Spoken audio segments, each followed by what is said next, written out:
അല്ലെങ്കിൽ ഒരു അവയവദാനം കഴിഞ്ഞിട്ട് അവരെ സപ്പോർട്ട് ചെയ്യാനായിട്ട് ഒരു സംഘടന മുന്നോട്ട് വരിക എന്ന് പറയുന്ന ഒരു നിസ്സാര കാര്യമല്ല.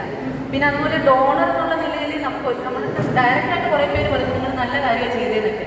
അപ്പോൾ അതിൽ നിന്നൊരു എന്താ പറയുന്നത് ഒരു സമ്മാനമൊക്കെ തരിക ആദരിക്കാന്നൊക്കെ പറഞ്ഞപ്പോൾ ഇതൊരു എത്ര വലിയ സംഭവം ആരെന്നൊക്കെ ചിന്തിച്ച് നമുക്ക് തന്നെ ഒരു അഭിമാനം തോന്നുന്ന ഒരു നിമിഷമായിട്ട് തോന്നുന്നു.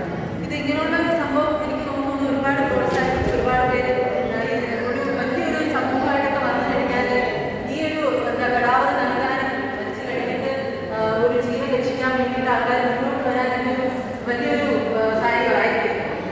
നമ്മളൊക്കെ ഒരു എന്താ ലിവർ തരാൻ വേണ്ടിയിട്ട് ആരെങ്കിലും ഇതിനെക്കുറിച്ചൊന്നും അറിയത്തില്ല. പെട്ടെന്ന് സംഭവിച്ചൊരു കാര്യം ഹോസ്പിറ്റലിൽ കിടന്നിട്ട് എന്താ ഏതാ നമ്മളെ മുന്നോട്ട് നയിച്ചിരുന്ന ഒരു നാഥൻ വെന്റിലേറ്ററിൽ കിടക്കുന്നു. ഇനി അങ്ങോട്ട് എന്തെന്നൊക്കെ ചിന്തിച്ചുകൊണ്ടിരിക്കുമ്പോൾ എന്തോന്നൊന്നും അറിയത്തില്ല, ഇങ്ങനെയൊന്നും ഫേസ് ചെയ്തിട്ടില്ല ജീവിതത്തിൽ. പെട്ടെന്ന് അങ്ങനെ ഹോസ്പിറ്റലൈസ് ആവുക എന്ത് സംഭവം എന്നൊക്കെ നമ്മളൊന്നും പൊരുത്തപ്പെട്ട് ഇപ്പോഴും കിഴിപോയിരിക്കുക. എന്താ സംഭവിച്ചതൊന്നും അറിയത്തില്ല, തിരിച്ചു വന്നിട്ടില്ല എനിക്ക് എന്നെ സംബന്ധിച്ചിടത്തോളം. അങ്ങനെ ഒരവസ്ഥയിലിരിക്കുമ്പോൾ നസീമാതായെ പോലെ ഒരു വ്യക്തിക്കാണ് ഒരുപാട് ഹെൽപ്പ് ചെയ്തിട്ടുണ്ട്. ഞങ്ങൾക്ക് ഏകദേശം 55 ലക്ഷം രൂപയോളം എമൗണ്ട് ആയിട്ടുണ്ട്.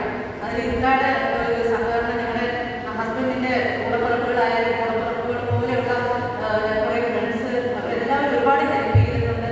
ഒരു ജീവൻ ഏറ്റവും വലുതെന്ന് പറഞ്ഞാൽ നമ്മുടെ കൂടെയുള്ള ഒരാൾ നമ്മളോടൊപ്പം ജീവനോട് ഉണ്ടാവുക. എന്നെ സംബന്ധിച്ചിടത്തോളം പണമോ അല്ലെങ്കിൽ ഒന്നും അല്ല. ഒരു ജീവൻ നിലനിർത്തുക അല്ലെങ്കിൽ നമ്മുടെ കൂടെ ഒരാൾ നമ്മുടെ ജീവനോടുള്ളത്തോളം നമ്മുടെ കൂടെ ഉണ്ടാവുക എന്ന് പറയുന്നത് വലിയ കാര്യമാണ്.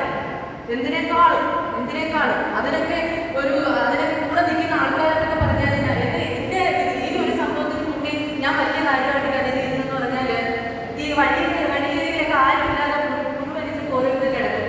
ആരുമില്ലാതെ അനാഥരെ പോലെ കിടക്കുന്നവരേക്ക് നമ്മൾ കണ്ടിട്ട് ഒരു കിലോ എടുത്തൊക്കെ പോകത്തേ ഉള്ളൂ. പക്ഷെ അവരെയൊക്കെ കൊണ്ടുപോയി കുളിപ്പിച്ച് വൃത്തിയാക്കി ആഹാരം കൊടുത്ത് ഒരു വലിയ കെട്ടിടമൊക്കെ ഉണ്ടാക്കി അതിനകത്ത് കുറേ പേരെ താമസിപ്പിച്ച് അവർക്കുള്ള വസ്ത്രവും അവർക്കുള്ള ആഹാരം ഇതൊക്കെ കൊടുക്കാനായിട്ട് ഒരു സംഘടന വന്നു. ഗാന്ധിഭവൻ കരേവര ജോസാറ് പുള്ളിക്കാരനായിരുന്നു എനിക്ക് വലിയ ദൈവമായിട്ട് തോന്നി. നമ്മളെല്ലാം കണ്ടിട്ട് ഓരോ വീഡിയോ കണ്ടിട്ട് കരയും, അല്ലെങ്കിൽ വീഡിയോ എപ്പോഴും നമ്മൾ വീഡിയോ കണ്ടിട്ട് ഓരോരുത്തരുടെ അനുഭവങ്ങൾ കാണുമ്പോൾ നമ്മൾ കരയും. പക്ഷെ ഇതൊക്കെ ചെയ്യാൻ തോന്നുക എന്നൊക്കെ പറഞ്ഞു കഴിഞ്ഞാൽ അവർക്കൊക്കെ എത്ര കൊടുത്താലും മതി വരില്ല. ഒന്നും ഇതൊക്കെ സംഭവം കോടികൾ ഉണ്ടാക്കുന്നവർ ഇവർക്ക് എന്തെങ്കിലും കൊടുത്താൽ ഈ ചെയ്യുന്ന പ്രവൃത്തി ആ തോന്നുന്ന മനസ്സിന് അല്ലേ, സത്യമല്ലയോ, തോന്നുന്ന മനസ്സെന്ന് പറയുന്നത് വല്ലാത്ത സംഭവം. അതുപോലെ തന്നെയാണ് ഈ ലിവർ അല്ലെങ്കിൽ ഓർഗൻസ് സംഭാവന ചെയ്യാൻ മുന്നോട്ട് വരിക എന്ന് പറയുന്നത്. ഇങ്ങനെയുള്ള സംഘടനകളൊക്കെ വന്ന് നമുക്ക് ഈ തരുന്ന സംഭാവനകളൊക്കെ ലക്ഷക്കണക്കിന് ആളുകളുടെ മുന്നിൽ വെച്ചിട്ട് വേണം നമുക്ക് തരാൻ. എന്നാലും ഇനി ഓരോരുത്തരും മുന്നോട്ട് വരുന്നതുകൊണ്ട് ജീവൻ രക്ഷിക്കുന്ന കാര്യം പറഞ്ഞാൽ വലുതായിട്ട് അവർക്ക് തോന്നണമെങ്കിൽ അല്ലയോ നമുക്ക് നമ്മുടേതായിട്ട് ഓരോ അനുഭവങ്ങൾ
മനസ്സിൻ